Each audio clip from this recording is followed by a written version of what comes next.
আসসালামু আলাইকুম ভাই, আমি নাজমুল। আমি এই দুনিয়ার আল্লাহর নিকৃষ্ট সর্বনিকৃষ্ট একজন বান্দা ভাই। প্লিজ কথাগুলি শোনা যাবেন ভাই। জীবনে অনেক কিছু করছি আমি আমারে বলতাছি, অনেক কিছু করছি ভাই। প্লিজ আর করতে চাই না। বাকি যে সময়টা আছে সোশ্যাল মিডিয়াতে আমরা অন্তত ভালো জিনিস সরাই, অযথা সময় নষ্ট না করে একজনকে বোঝানোর চেষ্টা করি কিংবা কেউ হেল্প করি অন্য কিছুর মাধ্যমে। ভাই সময় খুব কম বাকি আছে। যাদের ইমান, শস্যের পরিমাণ ইমান আছে অন্তরে, তারা বুঝতে পারবে আমার কথাগুলো। ভাই আমি কোনো আলেম না, কোনো হাফেজ না, আমি কোনো কিছু না। আমি আল্লাহ আপনাদের থেকে সবচেয়ে নিকৃষ্ট গোলাম। আমি আল্লাহ সবচেয়ে নিকৃষ্ট। আমার অনেক পাপ আছে ভাই।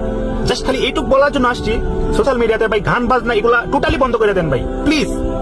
সময় আগের মতো না। আমরা যা করছি আগে পাস্ট ইজ পাস্ট, গেছে গা খালাস।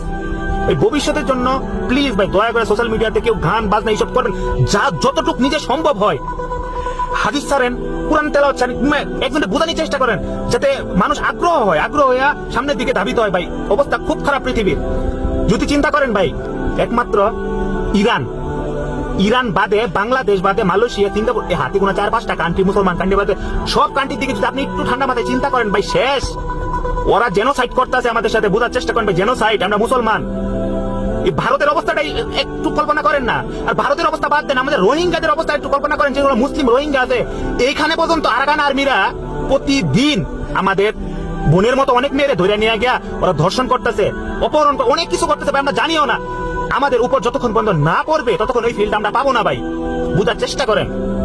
এর আগে আমি বলতেছি ভাই, এসব থেকে খাস দিলে তওবা করেন, আল্লাহর কাছে সবকিছু মাফ চান, বলেন যে আল্লাহ আমি পাপী, আমার সাহায্য করো, তুমি, তোমার সাহায্য দরকার আমার।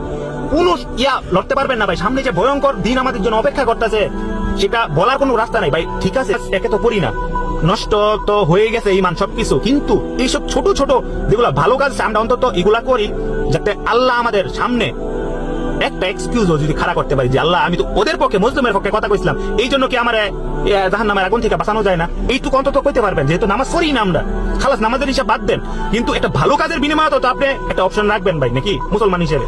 প্লিজ ভাই। আর সোশ্যাল মিডিয়াতে বেহায়াপনা ছাড়েন না।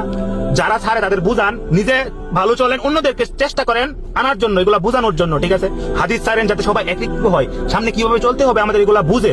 প্লিজ ভাই, দুনিয়ার অবস্থা ভালো না ভাই।